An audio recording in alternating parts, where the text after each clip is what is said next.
I'm recreating the opening scene from the new Darth Maul TV show in LEGO, all inside Blender. I've been building up to doing more Star Wars animations using everything I've been learning recently. Kitbashing, custom textures, lighting, animation and compositing, all pushed into one contained scene. And with the release of Maul Shadow Lord, I thought this was the perfect chance to do so. Maul is just one of those characters that instantly works. The design, the double-bladed lightsaber, everything about him is iconic. And if you grew up with the prequels or the Clone Wars, you already know how much presence he had. Kenobi! If you had the toy double-bladed lightsaber as a kid like I did, you were unstoppable. But the real goal for this project was to keep things more contained.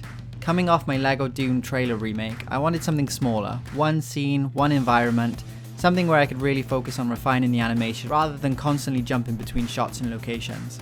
So I chose his opening because it shows Maul in a really interesting way, calm, controlled, and then everything escalates. This entire scene is built through kit bashing. I pulled together different LEGO Star Wars elements, custom builds, and pieces from mecha bricks to create the environment. The hangar itself is actually a custom build that I extended and duplicated to fill out the space. It gave me a solid base to work from, and then I just kept layering on top. Even the ships in the background aren't technically Star Wars, they're from LEGO Marvel sets, but they fit well enough once everything is lit and framed properly. That's kind of the fun of working like this. It's less about accuracy, more about what looks right on camera. The characters are also a mix of different elements. The main officer is built using Imperial officer uniforms combined with a helmet and visor from the scene. The droids are mostly similar to each other, but I customized their heads using a piece that looked more robotic, combined with the knights' helmets to give them a slightly more mechanical, almost intimidating look. It's small changes like that which help break things up visually. I'm using EpicFigRig to control the characters, but I've started experimenting more with pushing beyond that. Instead of relying entirely on pose mode, I've been moving individual pieces of the model outside of it to get more specific movements. For example, the heads. Sometimes it's easier to get the exact angle I want by adjusting them manually, but the biggest one was the lightsaber. I actually adjusted the hand holding it separately after posing, keyframing it manually so I could get a better swivel and twist on the blade. It just gives you more control, especially when you're trying to make it look good from a specific camera angle. For the effects, I kept things relatively simple. The lightsaber and blaster bolts are just emission shaders. No complicated setups, just clean glowing materials that do the job. For the blasters, I used glowing red studs as muzzle flashes. I parented them to the guns and keyframed them to appear and disappear during each shot. I also spent a lot of time trying to add character into the animation itself, not just clean movement, but personality. Things like the main officer doing a quick jump turnaround when reacting. It's a bit exaggerated, but it helps the scene feel more alive. And then came the rendering. Once again, Sheepit decided to fight me. At first I thought it was the overall complexity of the scene, but it turned out the real issue was all the glowing emissive objects in the background. Too many lights, too many glowing materials, and the RAM usage just shot up. So I had to split the entire render into multiple passes, foreground and background rendered separately, then combined in Nuke.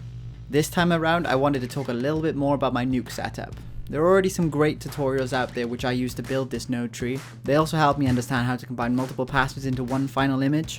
Here you can see I have my original animation layer which consists of all the foreground animation. There's 808 frames here in total, so when I split the file into multiple passes, I made sure to have 808 foreground frames and 808 background frames. I used the merge nodes to combine the foreground and the background. Both trees are exactly the same, so both layers should blend seamlessly.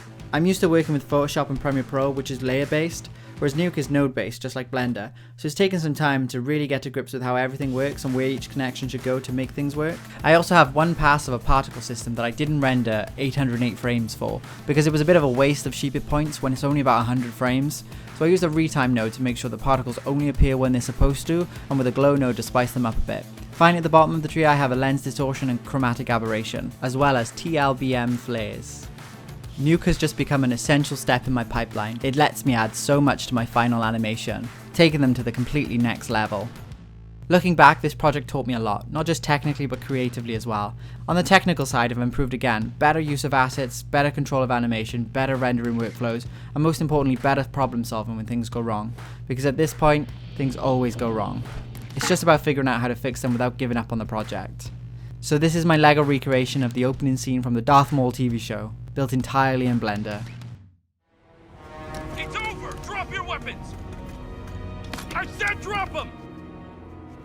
I guess we should do as he says.